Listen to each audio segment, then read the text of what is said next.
Hello everybody, and welcome again to my channel. I want to talk this time about a second version of Watchtower Translation, in which I translate the most recent study article of the Watchtower, which I believe is September 2015. So I'll be highlighting some points from that magazine. But before we get into that, I just want to take a second and say that those of us who have been Jehovah's Witnesses, it would be good if we take some time to step back in our lives and just take some time to focus on how we can take our experience and make a positive out of it. So, we've all had our scars from the Watchtower, but nonetheless, we can take that, we can grow from it, we can make ourselves stronger, and we can focus on being happy ourselves and helping to make others happy.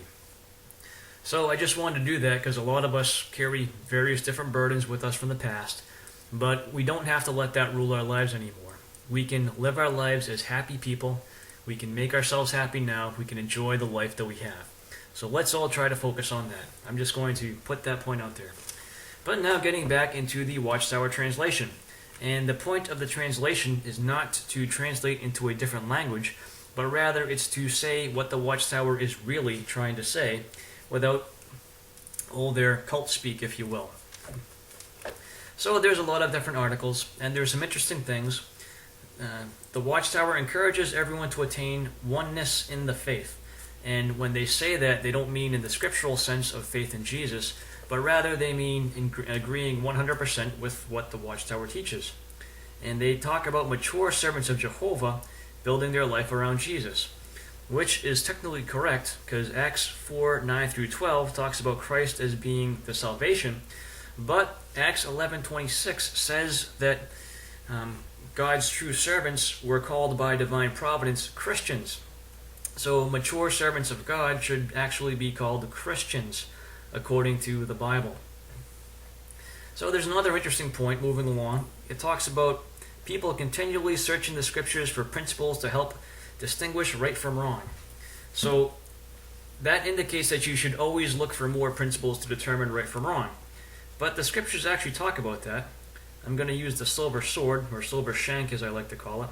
Let's go to 2 Timothy chapter 3, verse 7 and see what the scriptures say about those who are always learning. 2 Timothy chapter 3 and verse 7. And that says, always learning and yet never able to come to an accurate knowledge of truth. And this, of course, is in the part of Timothy that's talking about signs of the last days and talking about people who are misled. So they're always learning, yet never able to come to an accurate knowledge of truth. And this is something that's interesting because the Watchtower regularly advocates that you should always be learning. So that learning means that in their mind you can never come to an accurate knowledge. So therefore they fit very squarely into 2 Timothy 3:7, where they're always learning, yet they're never coming to an accurate knowledge of truth. Then they give an example, or actually there's an example that I knew of. Someone told me of someone they knew of, where this individual spent their entire life trying to think of ways to better describe the kingdom. And it occurred to me at that point that that was a waste of time, because how could you possibly describe the kingdom better than Jesus, who was a perfect man and the Son of God? You couldn't. But this is typical of Jehovah's Witnesses. They'll spend their life trying to do something better. They're trying to reinvent the wheel, as it were. Because that's basically what the society has them doing. It has them spending all their time to spiritually reinvent the wheel. So, further on in the article, zealous preaching is linked to spiritual maturity. There's nowhere in the scriptures you're really going to find that. There were people who were more zealous than others, but it doesn't relate that to their maturity. There were people who were better teachers than others. There were people who had different responsibilities than others. And it doesn't relate that to their spiritual maturity. So they're taking one aspect that some people have a gift in and saying that everybody has to do that, and that relates to their spiritual maturity. Not true. And of course, the article advocates having friends among those doing God's will. It says, select close friends from among those who serve Jehovah. And this is overriding for Jehovah's Witnesses. They will not have close friends that are not Jehovah's Witnesses, period. And youth are, of course, are encouraged to associate with those who are spiritual, so they will become spiritual. And by spiritual, we of course mean those who are doing all the organization activities. And of course, an example is giving of someone who spent their youth serving Jehovah, and now they have no regrets. all those experiences are the same. Someone spent their youth serving Jehovah instead of pursuing something that they truly loved, and they're always said not to have any regrets. And I really believe those words are put into their mouth because I've had experiences of mine kind of massaged to fit a certain need that was being looked for in different experiences I've given over the years. And it talks about growing in our desire to serve Jehovah, as if there's no limit. But what's the case there? Is it possible to always continue to grow in your desire to do something like that? Well, let's look at John 17:3. Again, the silver sword. It says, "This means everlasting life, their coming to know you, the only true God and the one whom you sent, Jesus Christ."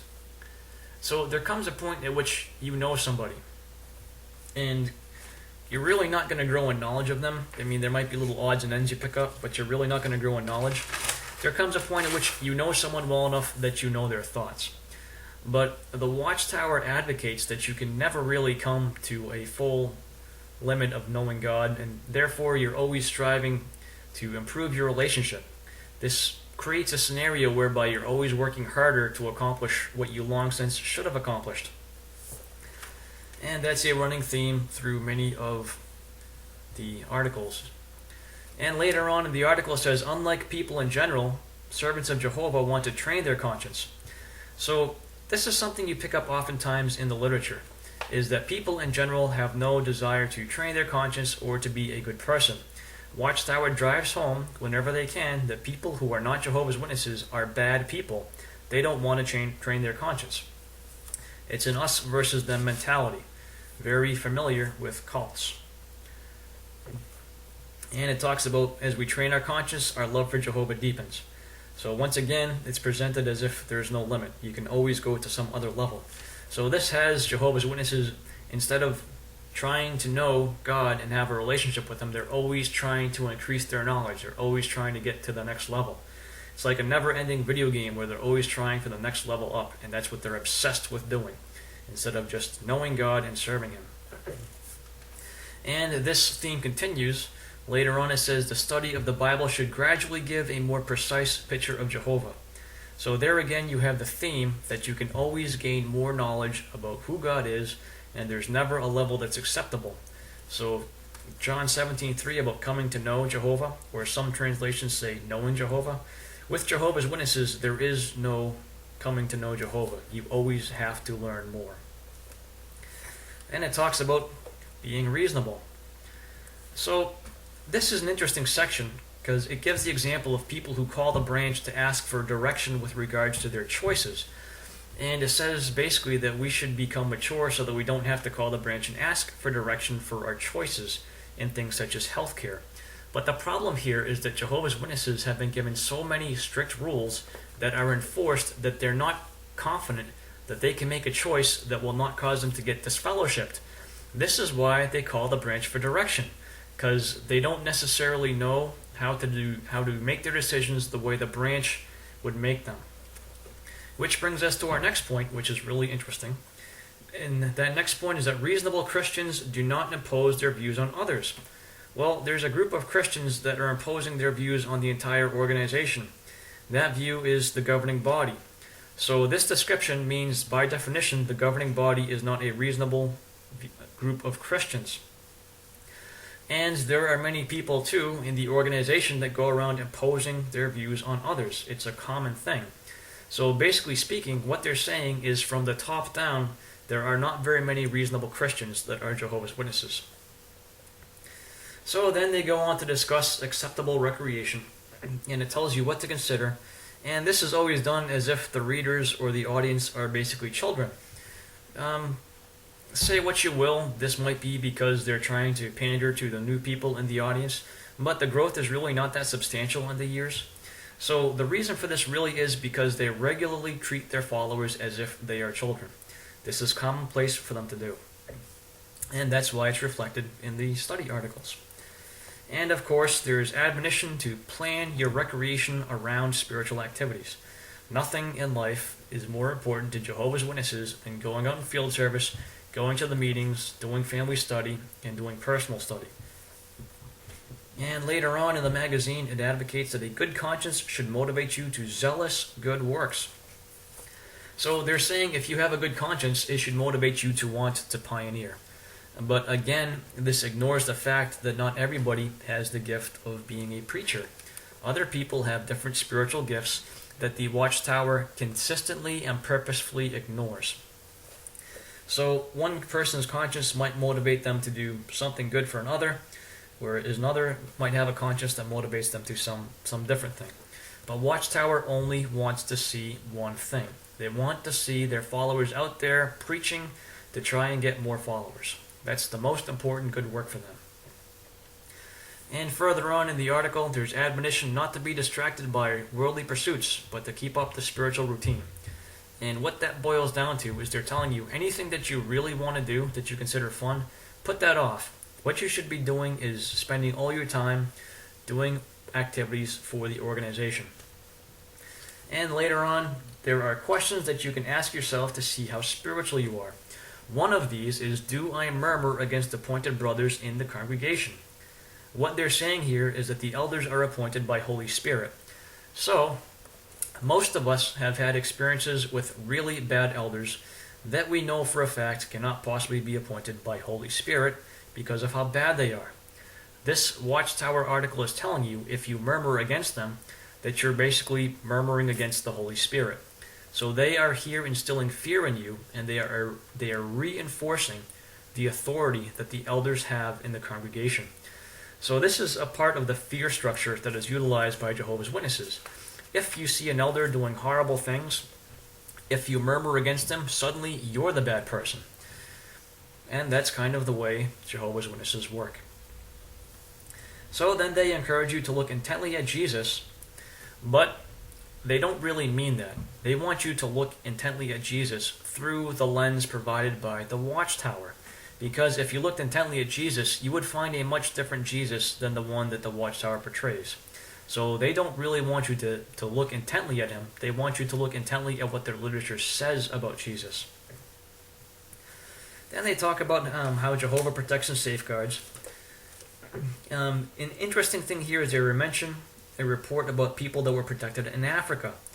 But in doing this, they neglect to mention that decades ago, in Malawi, Jehovah's Witnesses were told that they could not buy political cards, and by not buying political cards, they endured some of the most brutal torture that could be dished out. So now they're saying, oh look, Jehovah's protected his servants in Africa, but decades ago, Jehovah didn't protect his servants in Africa, and they were horribly brutalized for following the society's orders. So this is selective reporting of information, is what this basically comes down to. And further on, in another article, you're encouraged to honor Jehovah with your valuable things. That means donate money to the organization. They're on a big kick right now to get you to donate as much money as you can. And then you demonstrate your love by telling everybody about the kingdom. And that apparently is the only way that's important to them that you could possibly demonstrate your love. God forbid you demonstrate your love for Jesus by doing something good for somebody else, like helping them with something that they are having a problem with, by feeding the hungry, by helping the homeless. That doesn't matter to them. Those things that Jesus actually did are not important to Jehovah's Witnesses. They think that'll be taken care of in the future. They just want you to get out there and publish Watchtower literature and deliver that to people.